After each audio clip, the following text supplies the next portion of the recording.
안녕하세요. 오늘은 수도권에서 5억 아파트를 분양받으면 여러분들의 자금이 얼마나 필요한지, 대출은 얼마나 가능한지에 대해서 말씀드리도록 하겠습니다. 아파트를 분양받게 되면 아파트 금액의 10%는 계약금으로 납부를 하시고요. 그 다음에 60%는 중도금 대출을 받아서 진행을 하게 됩니다.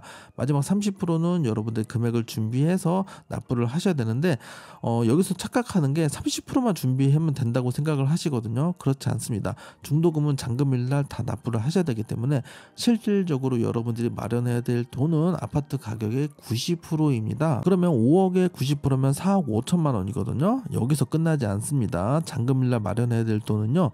중도금 이자도 생각을 하셔야 되는데 중도금 60%는 대출을 해줍니다. 주택도시보증공사에서 보증을 서주기 때문에 이게 가능한데 이 금액이 5억에 60% 3억인데 이 금액에 대한 이자가 발생되게 됩니다. 왜냐면 시행사에서 정해진 은행만 대출을 할 수 있고 여러분들이 아파트를 실제로 다 가진 게 아니잖아요. 지어지고 있는 거잖아요. 그렇기 때문에 여러분들이 할 수 있는 선택권이 많이 없습니다. 그래서 이자가 상당히 높은 편인데 대부분 5%에서 7% 정도 하거든요. 그러면 3억에 대한 5% 이자만 쳐도 2년 동안에 1,590만 원의 중도금 이자가 발생하게 됩니다.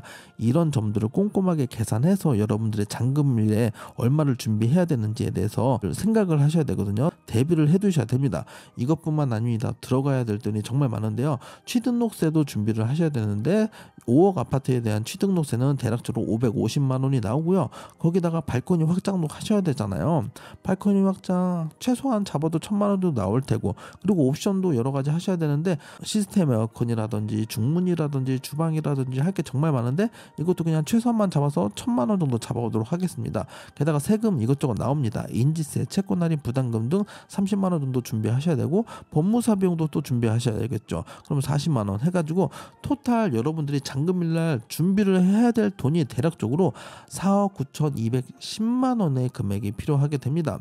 여러분들이 5억 아파트를 샀을 때 내 돈 현금으로 5천만 원을 10%를 준비했는데도 불구하고 잔금일날 4억 9,210만 원이 금액이 필요하기 때문에 이 금액은 여러분들이 갖고 있기 쉽지 않죠. 그래서 대부분 대출을 알아볼 텐데 아파트 담보대출, 분양 아파트는 집단대출이라고 하거든요. 이 집단대출을 받을 때도 스트레스 DSR을 적용을 받기 때문에 굉장히 적게 받습니다. 30년 납 4.5%로 계산했을 때 연봉 1억 받는 분이요. 어느 정도 나오는지 아세요? 5억 7,400만 원밖에 나오지 않습니다. 실질적으로 우리나라에 연봉 1억 받는 사람이 몇 명이나 될까요? 그럼 여기서 여러분들 연봉 대비 DSR 규정했을 때 대충 어느 정도 나오는지 스트레스 DSR 2단계 적용했을 때 얼마 정도 나오는지 알고 싶은 분이 있다면 연봉 1억일 때 5억 7,400만 원 나온다고 했잖아요. 그러면 여러분들 연봉 곱하기 5.74 정도 한다고 생각하시면 됩니다. 그러면 연봉 5천만 원 상위 30%거든요. 5천만 원을 기준으로 해볼게요. 연봉 5천만 원이면요.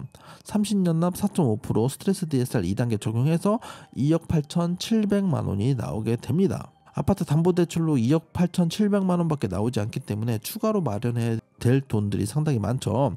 거기다가 2025년 7월부터는 스트레스 DSR 3단계를 적용하기 때문에 3천만 원 정도 더 대출 금액이 줄어든다고 예상을 하셔야 되거든요. 어쨌든 지금 기준 스트레스 DSR 2단계 기준으로 했을 때 마지막 잔금일날 필요한 금액이 4억 9,210만 원이라고 했죠. 빼기 대출 아파트 담보대출 받을 수 있는 금액 2억 8,700만 원 했으면 여러분들이 추가로 더 준비해야 될 돈은 2억 510만 원이 됩니다. 그러면 여러분들이 현금으로 5천만 원 가지고 있으면서 계약금 냈고 잔금일날 또 대략적으로 2억 정도 금액을 준비를 하신 다음에 또 살면서 아파트 담보대출 받은 금액을 차근차근 납부하셔야 된다는 얘기거든요. 쉽지 않겠죠. 제가 봤을 때 현실적으로 가능한 케이스는 현금으로 5천만 원 가지고 있고 빚이 없는 아파트 2억 혹은 아파트 매매했을 때 차익으로 2억 이상 남기면서 연봉 5천만 원 이상 혹은 현금으로 2억을 더 추가로 가지고 있는 분이라면 5억짜리 아파트는 충분히 도전해볼 만하다라는 생각이 들었고요. 제가 하면서 쉽게 얘기해서 그렇지 제 주변에 돈 1,000만 원 가지고 있는 사람도 정말 드물거든요. 이런 거 보면 이제 양극화가 정말 더 심해진 것 같다라는 생각이 들었고 점점 더 새 아파트 분양받아서 이동하기가 어렵구나라는 생각이 좀 들었습니다. 오늘 영상은 여기까지이고요. 저의 작은 경험들이 여러분들에게 조금이나마 도움됐길 희망합니다. 영상 끝까지 시청해 주셔서 감사합니다.